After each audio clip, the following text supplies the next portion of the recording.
Wish your putting was better? Well, you might be surprised to learn that the difference between bad, good, and great comes down to just a few simple minor adjustments in your attitude, technique, and approach. Well, stick around because in this video, I'm going to give you 6 simple tweaks that will transform your putting and solve 95% of your putting problems and make you a much better putter.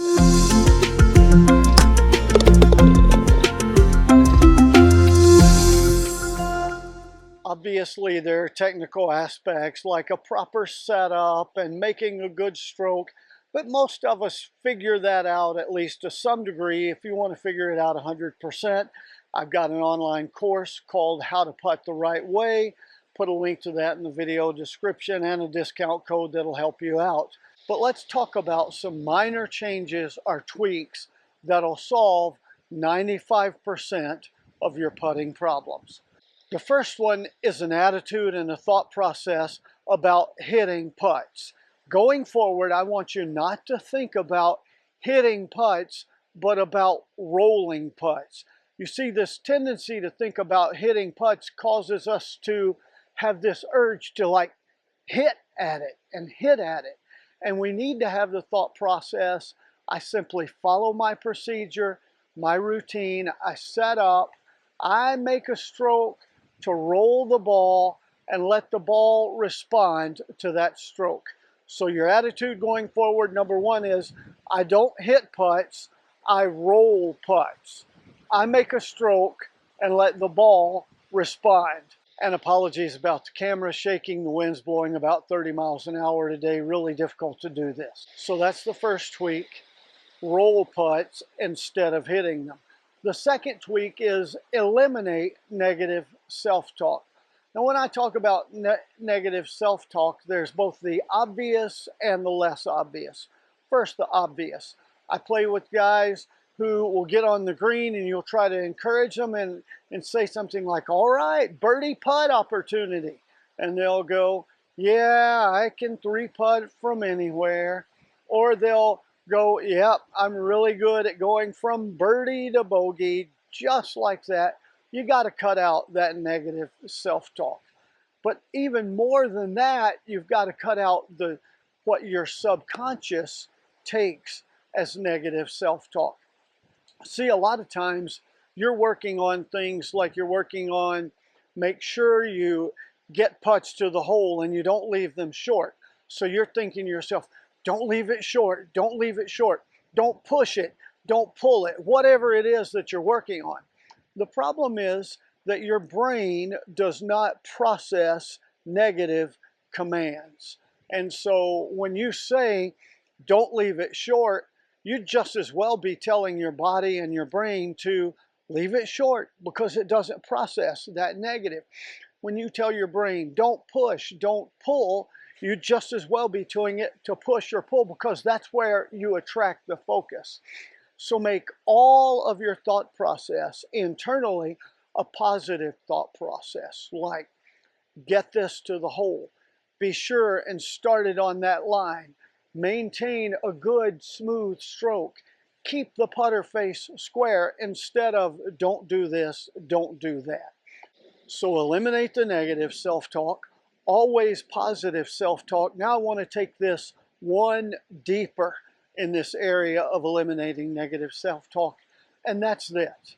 Learn to admit the facts and embrace the suck. I mean, let's face it, some putts are hard. You've got a long downhill, side hill putt that's going from one tier on the green to another tier. It has the potential to run away. That sucks. That's a hard putt. Well, embrace it. As you're walking up to the green, go, oh man, this is a hard putt. Admit the facts. It might run away. It could do this, all that. I'm going to have to pay really extra careful attention to my speed control and making sure I get the line right. And then embrace the suck by, instead of thinking, oh, this is really hard, say to yourself, you know, this is an opportunity for me to prove what I've been working on. I've been working on my speed and distance control. This is an opportunity for me to show that. Had a situation the other day, I had a really long putt, like 90 something feet. And the guy I'm playing with, we're walking up to the green, he's trying to get in my head, and he makes a comment about, well, this looks like a good opportunity for you to three putt. And I didn't argue with him or say anything to him, but I'm thinking to myself, this is a good opportunity for me to prove that I can at least two putt from anywhere. So embrace the suck. Look at those difficult putts as an opportunity to show your skills, to prove what you have been working on, and tell yourself, I'm going to make it from here in two putts or less. So roll putts instead of hitting them. Eliminate the negative self-talk. And number three, make goals for yourself and actually see putts going in the hole. You know, it blows my mind how many times people go out, and I'm talking about people who don't even practice their putting. They go out on the practice green to warm up and they roll a few balls around, but they don't ever actually finish it into the hole, and they don't have a real purpose or goal. Try this at a very minimum.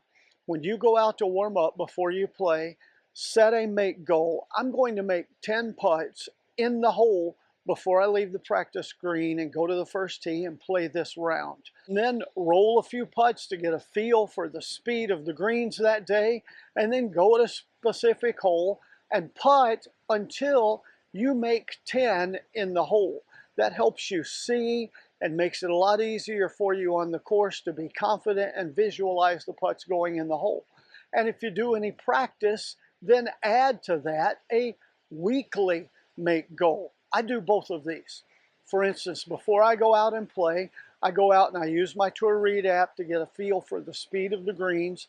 Then I roll some putts. I actually roll out a ball about 15 feet, and I take another ball and I putt the ball to that, and I'm trying to get a feel for the speed, dial in my speed for that day. Then I go to a specific hole with one ball and I move around that hole, and I'm going to putt until I make 10. Then I'm ready to go play that round. But then I also have a weekly make goal where out on the practice green or warming up before a round or on my indoor putting mat at home, I'm making 500 putts from 12 feet or less. That means I make 100 every day. And what that does for you is it gets you in the habit of seeing balls go in the hole over and over and over again, and you get accustomed to that and expecting that, and you hardwire your brain to that. It makes a difference in your putting, and that's a simple tweak. Instead of going out to just roll balls around on the course, set a pre-round and a weekly make goal. I'm going to make this many putts. I know I've talked about it a lot on the channel, but it's that important. Now, tweak number 4, most of you, I'll tell you right now, most of you don't have the self-discipline to do this, but go out and make 1-foot putts. Now, you might be thinking, 1-foot putts, that's silly. Well, if you think that way, I challenge you, go out and try to make 100 1-foot putts in a row. You're going to find that a lot of you can't do that the first time. But work on it until you can make 100 in a row from 1 feet, 2 feet, 3 feet. What you're going to find as you do this is over time, you start to see a line. And seeing the line helps you on your longer putts. Putting is all about having the right start lines, and you begin to see that on those longer putts as well as the short ones. It makes you a better putter. Plus, making 100 short ones in a row helps develop your stroke. Just go out and do that. Most of your putts on the golf course are inside of 8 feet in a row, so really focus on these short putts. This is the most difficult tweak because it takes a little bit of discipline. Now, tweak number 5 is hit every putt at the same pace. Now, I don't mean that you're rolling at exactly the same speed, but the same pace. So many people go out and try to, on the course, they're thinking, oh, I want to hit this one firm, I want to hit this one at die speed, or make all these different speeds. And I used to think that way too. And then I learned over time that my brain and our brains process and calculate to give us a vision or an image, a visualization of what we're trying to do.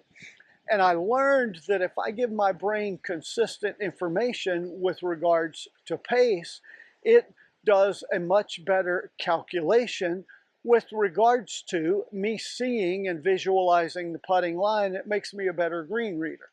Here's the thing. I always try to roll putts 1 foot past the hole. Never trying to be, oh, just to the edge or just to the center of the cup, but a foot past the hole on any putt, no matter how long or short it is. And over time, after doing that, your brain begins to develop a feel and a pattern and calculate and gets a vision for seeing the line and the speed. You see, it's natural. We know that the firmer you roll, the faster you roll a putt, the less it's going to break. The slower you roll it, the more it's going to break. And so if you're always hitting at a different pace, you're giving your brain confusing information and it's harder to calculate. Make it easy so that your subconscious mind knows, oh, I roll every putt 1 foot past the hole. And so I begin to see, your brain just subconsciously begins to see the putt rolling up that line, breaking the right amount for that. Becomes really easy for you to blend line and speed. Not only that, but to visualize line and speed, it'll make you a much better green reader. Speaking of green reading, that gets us to the last tweak, and also an opportunity to mention that I have an amazing course on reading greens in my online system called How to Become a Green Reading Guru, so be sure and check that out. The last one of these tweaks is related to green reading, and it is develop the habit of looking carefully at the cup. I know all of us go out and green read and we look at the line between our ball and the hole and try to figure out break and that kind of thing. But one of the things that a lot of people leave out is looking at the cup itself. Let me give you an example here. On this cup that I'm looking at, if you'll notice, one side has green grass, the other side has brown grass. There's a reason for that. What's happening is this water is on this green and it starts to go off of the green. This side on the top here absorbs all of that water and it runs down the hole into the cup. Doesn't get to this lower side that's brown. That's why there's more green grass here, brown grass here. That's why you can run your finger along this brown edge and bits of grass fall out because it's dried and dead. That tells you that's the low side of the hole. Using this simple little tweak will help you spot subtle break that you don't see. It'll help you tell the low side of the hole and spot those last breaks in those last 6 or 8 inches just before the hole. Check it out. It'll make you a much better green reader. You know, every one of these 6 tweaks is really simple, doesn't take a lot of effort, although one of them does take a lot of discipline. But if you'll apply them, they'll solve 95% of your putting problems. You want to solve the other 5%, check out my course on how to putt the right way, how to become a green reading guru. Give this video a thumbs up, subscribe to the channel, put your comments below, check out this video now, and here's to you making more putts.